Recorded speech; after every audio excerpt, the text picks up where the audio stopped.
Imagine how you're living your life on residue. A lot of us, real talk, we don't know what it's like to have the full capacity of everything that God is coming to give us. And so we live our lives on residue. So the reason why you can't pray through 3 worship songs, because all you got is residue. The reason why it's hard for you to lift your hands for more than 10 minutes, because you're living off residue. The reason why you can't pray for people is because you're living off residue. The reason why it's hard for you to come in on a Sunday morning and give God everything that you have is because you're living on residue. And the problem with living on residue is residue will run out. And it'll dry up. And then you'll be wishing, I wish I just would have got up and did whatever I had to do to meet him at the point when he came. Yes. What are you saying? Come on, Pastor.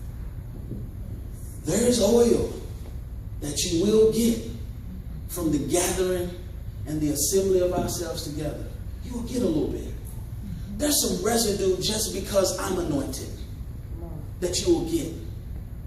There's some residue just because your worship leader is anointed. Your band is anointed. Something that's going on is anointed enough to just spill on you a little bit. But I dare you to get yourself to a place where it's not contingent upon his anointing. God, it's not contingent upon the worship.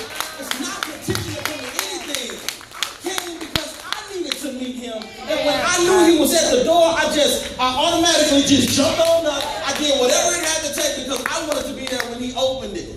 Yes. Yes. Anytime he's around me, I want to be around him. Amen. You got to live your life from a space that says, I got enough in me. I've heard enough word. I've got enough worship. We've done enough crying. There's been enough altar calls. Now, I'm full enough to understand that it's my turn not to beckon his response, but for me to give him mine. What will your response be? If you never condition yourself to respond to the voice of God, can I tell you something, ladies and gentlemen? A lot of times you miss him. Because we don't want to get dirty again. Well, we don't want to get, we just got to, I'm just going to do me, Lord. I'm good. And what I'm afraid of is because you're good, you have now launched yourself into this self-induced coma.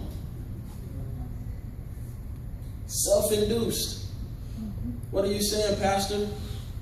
I'm saying that you have now gotten yourself so comfortable that even when the presence of God knocks on your door, you are too comfortable to respond. And you're living.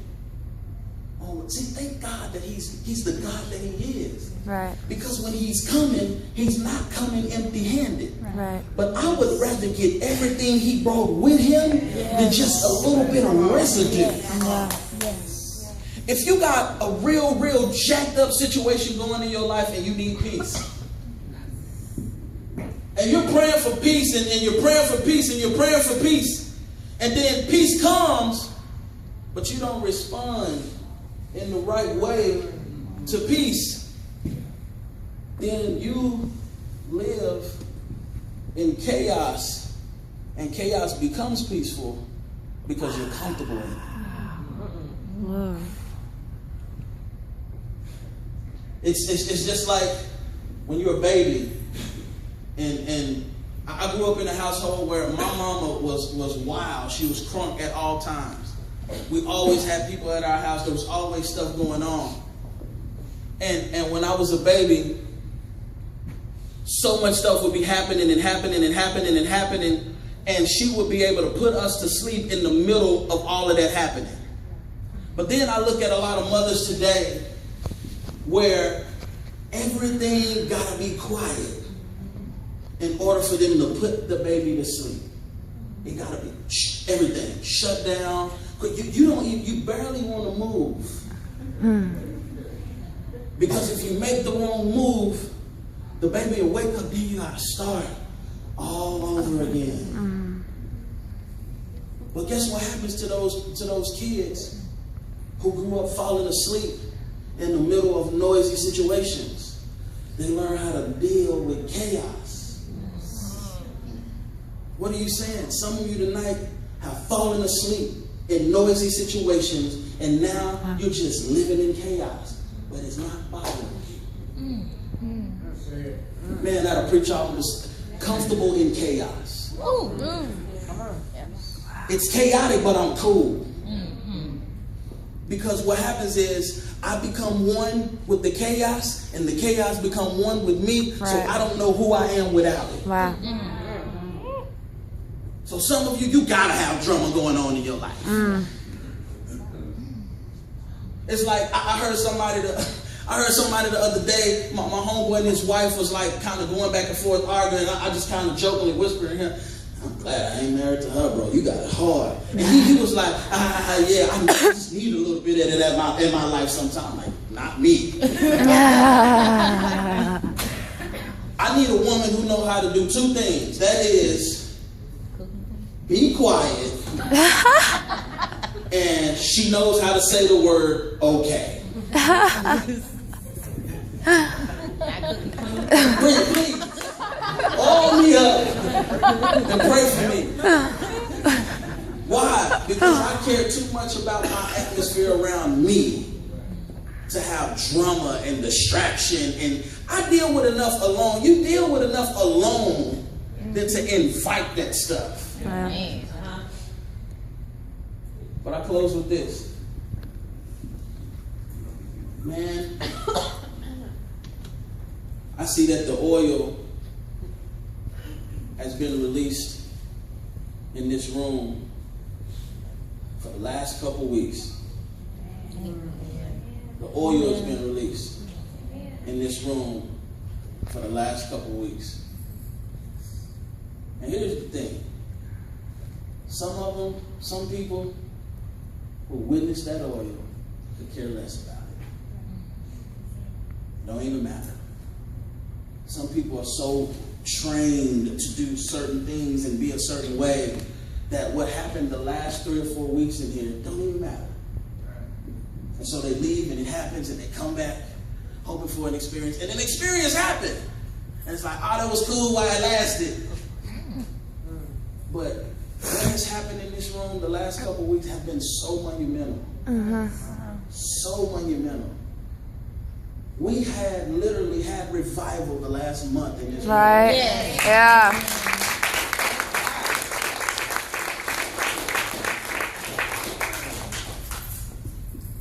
But it would break my heart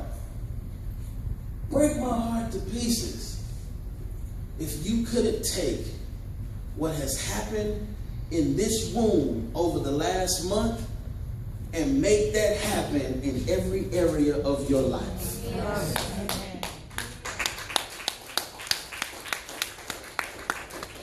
Where it's not about Pastor Unique, and it's not about the worship team, and it's not about rooftop, and it's not about anything. It's about the fact that God met me where I was. I had an encounter with God, and because he made a deposit into me, it's my responsibility to stay right there, to ask for more, to keep going, keep coming, keep praying, keep worshiping, and take this wherever I go, wherever I am.